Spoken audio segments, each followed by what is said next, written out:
Paul, listen to me. I don't even like dogs! I'll leave. I'll just get my things now. We could still be friends. I thought an annulment would be the easiest. You just have to sign it. I'm sorry, Paul. Paul! Are you all right? Yeah, I'm fine.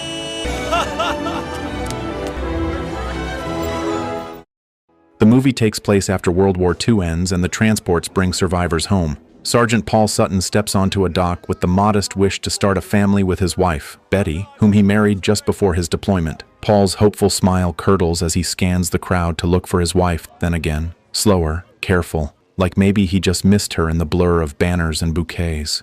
He hasn't. Men on either side are swallowed by family. He is left standing in the draft their embraces make. The welcome is loud for everyone else and silent where he's standing. He realizes Betty isn't there to greet him.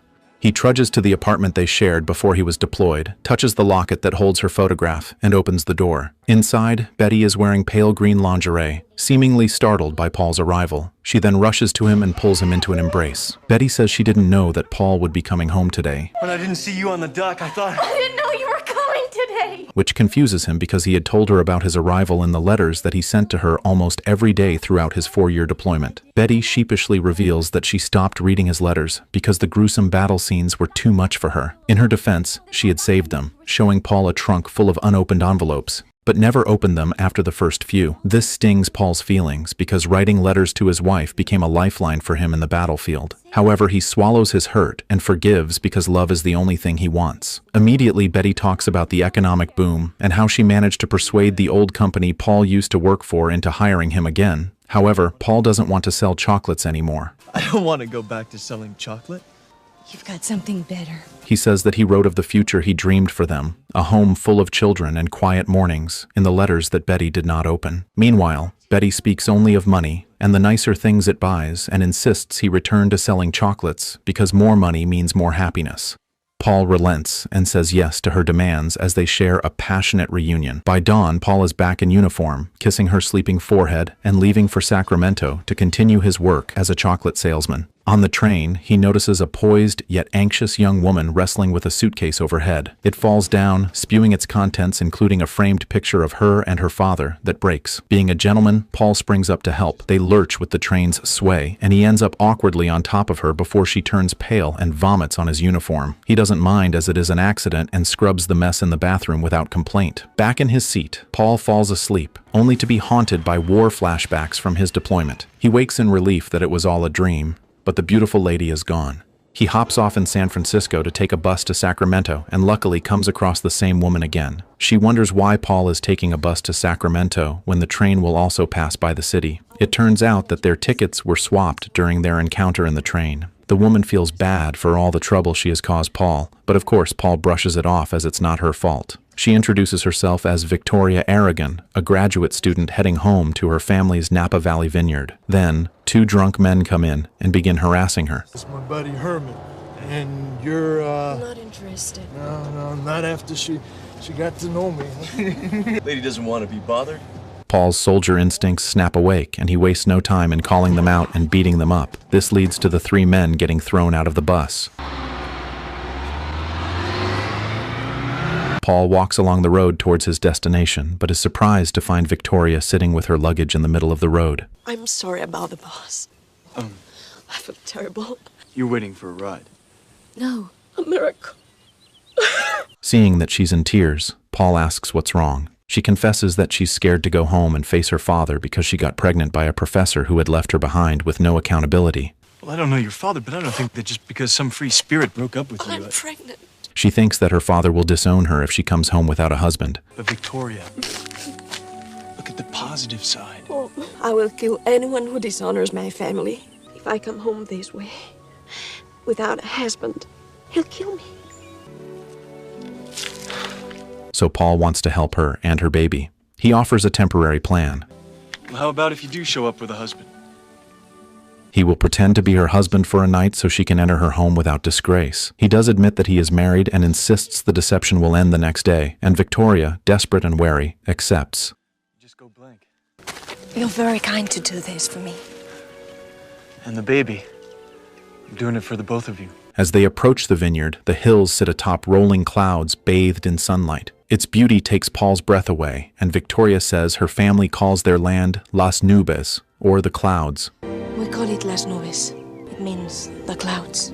Before they enter, Paul slips a ring from a piece of chocolate onto her finger, and then his own, in lieu of wedding bands. Suddenly, rifle shots crack the quiet. The two seek shelter, but tension melts when Victoria sees that it's her father who is holding the gun. Hello, Papa.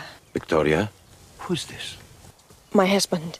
Alberto, Victoria's father, erupts in furious disbelief when Victoria introduces Paul as her husband. He storms towards the house, calling out for his wife. The rest of the household and staff gather due to the racket Alberto is making. Despite that, everyone greets Victoria with cheerful hugs as she finally returns home. Following Alberto's rage, she also announces the news of her marriage to Paul. Everyone in her family is surprised by the news. Alberto's rage intensifies when he learns Paul sells chocolate for a living. What do you do? I sell chocolate. You are the head of the family. Say something. But in the household's swirl, Victoria's mother Marie and grandmother Guadalupe temper the storm with hospitality, while Victoria's grandfather, Don Pedro, embraces the stranger outright, even praising Paul's chocolates. It's wonderful. Why can he never just say, I'm happy for you, Victoria. Congratulations, Victoria. Why must everything be a drama? Victoria, he is your father. Only with the vines he has patience. He wants me to marry some man in Mexico I have never even met. Just because he has the right bloodlines. I'm not a horse, Mama. Everything will be fine. You'll see. Everything will be perfect. Paul is invited to join the family dinner, where Alberto interrogates him about his past. So, tell us, Mr. Sutton, where are you from? Moline, Illinois. And your parents? I never knew my parents. Oh, I grew up in a home. I meant an orphanage. wonderful. When he finds out that Paul is an orphan, he sneers that a man with no past has no future, is no fit to marry his daughter with the family's respected Mexican bloodline. Paul holds himself steady, absorbs the humiliation, thanks them for dinner, and slips outside for air. Victoria finds him in the dark and apologizes, but he seems to somewhat understand where Alberto's rage comes from. I'm sorry. He doesn't pull any punches, does he? When I was a kid, every night I'd climb up to the roof of the orphanage and I'd make a wish on every star I could see. That's no reason for him to treat you that way. And I was gonna say something, but a strange man comes into my house, tells me he's married my only daughter and I'm the last to know. Probably act the same way. That night, their charade earns them Victoria's parents' master bedroom, though Paul chooses to sleep on the floor out of respect. First, he comes into my house, steals my daughter. And now he takes my bed. In a smaller room, Marie urges Alberto to at least say goodnight to the supposed newlyweds. Unable to cross his wife, Alberto barges into the master bedroom with a stiff goodnight. May I? One moment, Papa. Paul scrambles to tuck himself into bed next to Victoria, but Alberto's eyes already notice the blanket on the floor. The man leaves, saying nothing more. In case anyone else comes in their room, the two decides to just sleep in the bed together. Some romantic tension starts to build up, but Paul breaks their gaze and goes to bed. Paul has another nightmare that wakes him up screaming Victoria's name. When she soothes him, the sound of bells erupts outside. Frost has come down on the vineyard like a white plague. The whole family and workers turn on many fire pipes to pull heat across the vines. Paul asks how he can help, and Alberto barks at him to stand aside. However, Victoria shows him how to use clothes similar to wings to pull and spread the heated air closer towards the grapes. He mimics her rhythm, driven by the desire to be useful, and Alberto watches from a distance. When morning burns through the fog, the vines are saved. Now Paul prepares to depart towards Sacramento. It's better this way. I wish you the best of luck. Buenos días, Señor Paul. It's the color of the grape. Toma, coche. Don Pedro has a different plan and takes Paul walking through the vineyard's history up to a fenced hill where the first vine was planted by their ancestor in the 16th century. Oh, this looks like my granddaughter's. You never noticed that. He tells Paul that an orphan is simply a man waiting to discover his family, and that, if he wants to, he can consider himself one of the Aragons now. I will show you something. This is the root I brought with me. All our vines come from this one. It's the root of our lives. Now that you are part of all this, a part of us, you are an orphan no longer. Paul is moved enough to accept the warmth, but still says he cannot stay until the harvest day tomorrow. I really can't. I have commitments. Don Pedro relents, but reveals to Paul that Alberto predicted his departure, and Victoria will be the one to pay the price. He said you would not stay. Who did? Alberto. So, to avoid Victoria getting hurt, Paul decides to stay for just one more day. Harvest arrives in Las Nubes like a holiday. Victoria's younger brother, Pedro, returns home from Stanford and greets Paul with open arms. The whole family and workers pour into the vineyard to pick the grapes, laughing and trading songs. Paul watches Alberto's efficient gestures, copies them, and naturally falls into a friendly competition that ends with both men lugging a box each, brimming with grapes at nearly the same instant. The mood expands into celebration, the musicians tune up, and the women step into the great wooden vat to crush grapes with bare feet. Even Victoria gets to join as she's a married woman now, at least to the others. The women pull Paul into the vat, encouraging the couple to dance together amidst the grapes. They drift close in a gravity entirely separate from the lie they're portraying. Later, soaked in juice and music, they finally kiss in private with a hunger that surprises them both, only for Paul to draw back, as if burned. He admits that he loves her more than he expected to love anyone, but he is still a married man after all, and he cannot betray both Victoria and his wife. I'm sorry. I'm sorry. Shocked and saddened, Victoria turns her face away and sobs long into the night, while Paul sleeps alone on the sofa with a headache and the knowledge that the moral path sometimes runs through heartbreak. He is woken up by Pedro and Alberto arguing in the living room. Pedro thinks they should modernize their winery, and Paul suggests bank loans as a safety line during bad years. Alberto snaps, telling Paul to mind his own business. Amidst the quarrel, Alberto comments that Paul and Victoria don't seem like an actual married couple, especially now that Paul had slept on the sofa. Paul defends himself by saying that Victoria's well-being is his business because he cares about her. The truth is, she came home because she loves her family.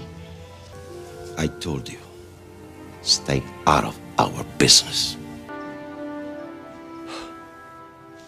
Preparing to leave, Paul notices Victoria clutching her stomach in pain. He rushes to her side and offers to stay for one more night to help her through the stressful quarrels with her father, but she refuses. She says that this was not his problem in the first place. No one can help me. It's not your problem. She leaves and he pursues her, but instead finds Alfredo in the barrel storage room. Alberto once again reminds Paul that he'll never acquire the winery despite marrying Victoria, which Paul responds to by questioning whether Alberto even loves his daughter. Alberto insists that he works hard because he loves his children, so Paul tells him to start showing it instead. Why can't you just love her? You know nothing about my daughter! Can't you see that? How wonderful, how special she is? Victoria overhears the argument and joins in. She doesn't understand why Alberto is so controlling or why he hates Paul so much. Alberto stands his ground, but his daughter is tired of his temper. She asks whether she should leave the family property, but Alberto says he only wants the truth. Paul is about to leave once again. Don Pedro coaxes him into drinking brandy that he made himself. They get drunk together and start to sing a romantic Latin song. Don Pablo teaches Paul the lyrics so he can serenade Victoria from below her window with a mariachi band.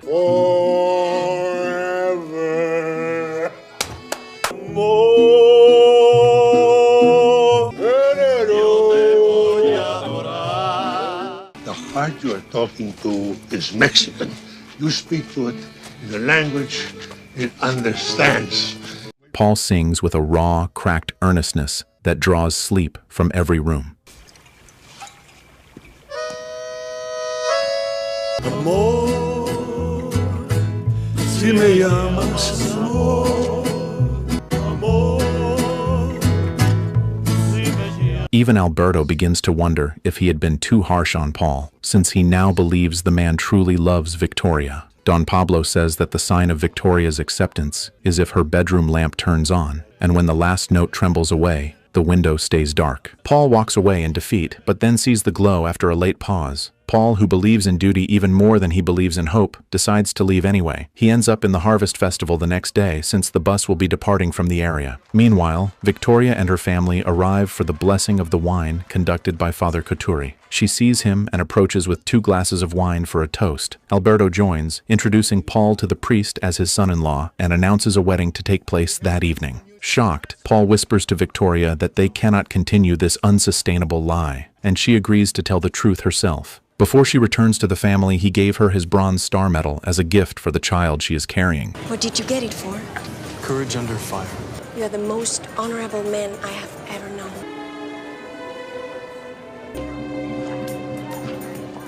She then walks to Alberto and confesses the pregnancy and the fact there is no husband. While the family processes the news, Paul slips out of the celebration. He hitches a ride to Florida, where he once again falls asleep into a nightmare. In it, he and Victoria are holding hands together with a child when an explosion hits, startling him awake, still in the car. He finally arrives at Betty's apartment. When he enters, he is shocked to find Betty is in bed with another man. She tells Paul, not cruelly but coldly, that the life he wants is not the life she will ever want, that she has already filed annulment papers, and he should sign them. Paul leaves with papers in hand, dazed at first, but joy quickly returns to him, as he can return to Victoria now that he is free from his marriage. Paul! Are you all right? Yeah, I'm fine. He immediately hitchhikes back towards Napa, and by the time he reaches Las Nubes, it's already evening. Alberto is deep in drink with his men, brittle with wounded pride. Paul wakes him up and stands openly to ask permission to marry Victoria, pledging also to be a father to the child she carries. Alberto reminds him in anger that he is a married man, and despite Paul showing him the annulment papers, Alberto still demands his gun. Still barehanded, he tries to fight Paul, who dodges his assaults easily. In the scuffle that follows, an oil lamp that Alberto hurls towards Paul misses the target and sets the edges of the vineyard on fire. The fire quickly spreads from just one tree onto the next, and soon enough, the whole field is burning. Paul moves quickly, dipping his jacket in water and trying to put out the fire. The whole family and workers soon arrive, including Victoria, who sets aside her surprise to join Paul in stopping the fire. The family and workers run to save what can be saved. Pedro, who also joined the effort, unfortunately caught his clothes on fire and panics. Amidst the screams of horror, Paul soaks his clothes in a barrel and sprints toward the heat where Pedro is, and Paul wraps him in wet cloth and smothers the blaze at his legs. Alberto, who was stunned because of shock and remorse at first, now charges into the rows until Don Pedro drags him back. In the end, the fire was too widespread to stop, engulfing the entirety of Las Nubes.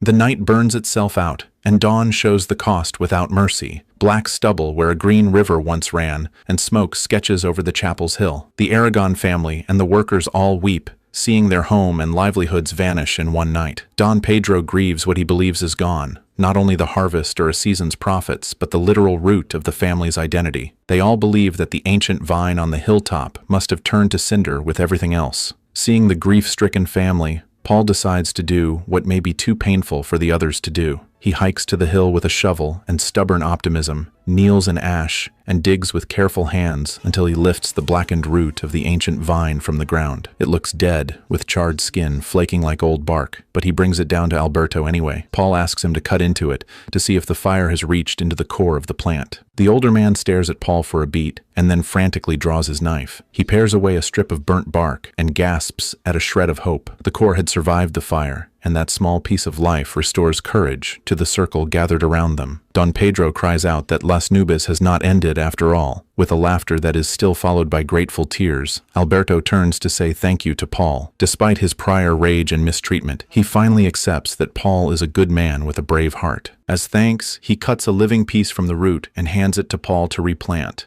Not as hired help, but as family. This symbolizes the trust that Alberto now holds for Paul to help their family restore their heritage, their land, and their livelihood. In the hush that follows the discovery, Paul takes Victoria's hand and slides a real ring onto her finger, and the family, women, men, workers, who have earned the right to celebrate, cheers as the couple seal their promise with a kiss. The priest's blessing from the day before echoes in memory. The musicians have nothing left to play. The fields are bare, and yet hope feels less like a mood than like an action. The deliberate work of planting what remains and tending it with patience until new growth rises. The movie ends with Paul, the orphan who returned from war believing he had no one and nothing except a promise he could not sustain, now getting to live the dreams that he had written in war with a new family in Las Nubes.